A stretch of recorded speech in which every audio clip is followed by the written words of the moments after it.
What is up, you guys? My name is Andrew and this is Wanna Crypto, your guide in the world of cryptocurrencies. Don't forget to like and subscribe for more difficult cryptocurrency terms made easy.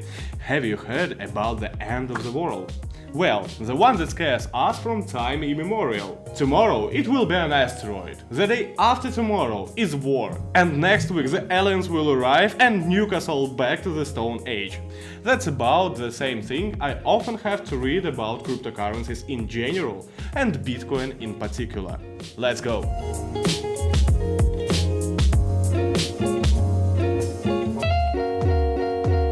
The price of Bitcoin has lost 70% of the cost since its peak of 20,000 last year. Since Bitcoin and its cryptocurrency peers, including Ethereum, Ripple and others, have exploded in public mind over the past year, predictions about the collapse should really seem terrible to the community.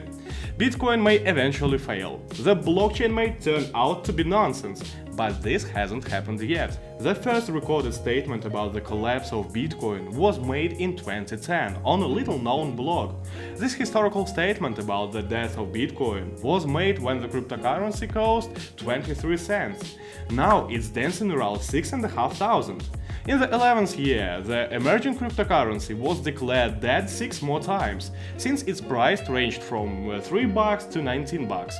In general, there are about 300 BTC deaths. During this time, Bitcoin fought the first early forks or copies of open source code, first written by Satoshi Nakamoto.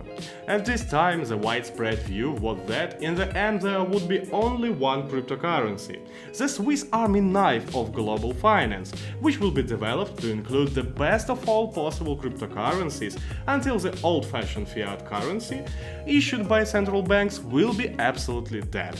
When the Ethereum began its growth in popularity in 2014, everyone also thought this is precisely the end. Others thought that crash came when the Internal Revenue Service said owners would have to pay income taxes.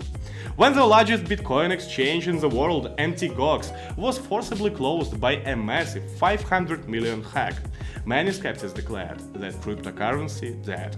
The current state of cryptocurrency has become so bad that the new site dedicated to dead coins lists more than 900 cryptocurrencies that are no longer active, that are scams or just created for fun. But since the first statement about the death of Bitcoin, it has grown by 2.5 million% to 6,500 bucks. So what is going on? Why is the whole industry declared dead when its startups, in part predictably, fail? Why don't we declare the restaurant business dead, or the medical field, or the technology industry, simply because a high percentage of startups in these industries fail? Traditional economists who have spent their careers studying the current system and working in it are at risk to see how their life projects are thrown into dump can in the new, decentralized world. Any financial institution or intermediary earning money now risks seeing profits fall if counterparties can simply connect directly using open source technology and spend money bypassing the bank's pocket accordingly. Experienced programmers claim that they can recognize whether a person learned to write code when he was a teenager or an adult based on how elegant the code is. Just as with handwriting, younger the person when they learn to write, the more beautiful and clear the handwriting is. In the blockchain technology field, everyone has learned to code in adulthood. They grew up in a centralized world and only began to study computer languages in order to decentralize them after their worldview began to change and strengthen. Real innovations, I believe, will not come into our lives until young people who have grown up in the world of decentralized opportunities and have learned to write the code of smart contracts start implementing their ideas from an early age.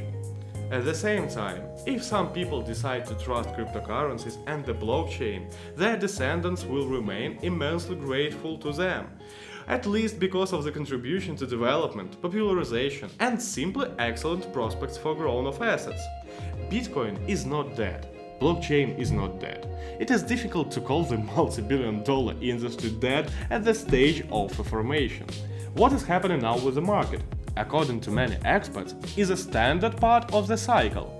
This is stabilization, given that today the market remains extremely open to manipulation, and one person with a couple of tens of millions of dollars in Bitcoin may decide to go to fiat, and the cost of Bitcoin will crash in the daytime. Nothing is dead as long as you use it and as long as you believe it. We have already experienced dozens of ends of the world. We will definitely survive a couple of Bitcoin ends. My name is Andrew from Wanna Crypto. Don't forget to like, subscribe and leave me thumbs in nice in the comments. And see you in the next video. Peace!